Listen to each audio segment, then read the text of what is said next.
नाची गाबो हालेलुया रे।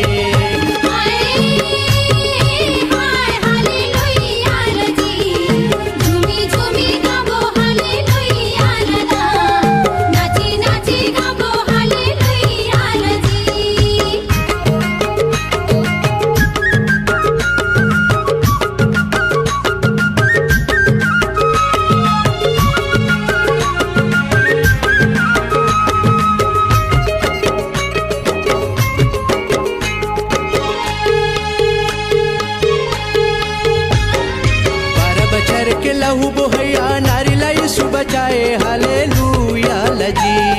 झूमी झूमी गाबो हालेलुया लना।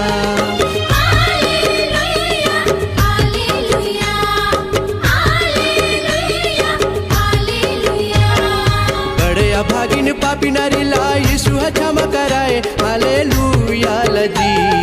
नाची नाची गाबो हालेलुया रे।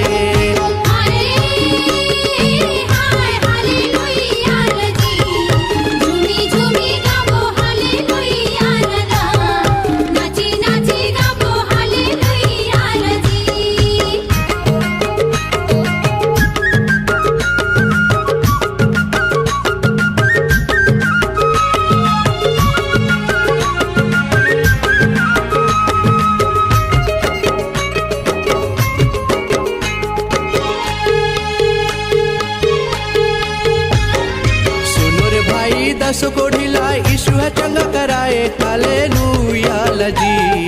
झूमी झूमी गाबो हालेलुया लना।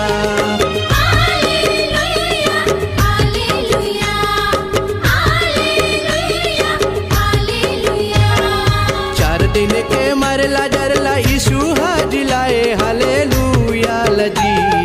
नाची नाची गाबो हालेलुया रे।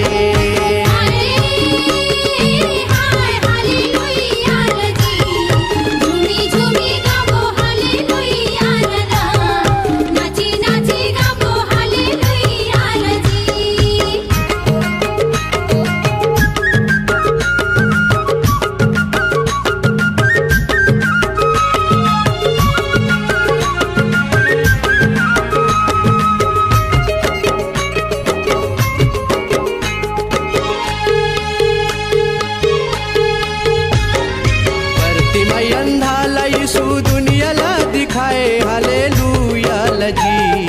झूमी झूमी गाबो हालेलुया लना।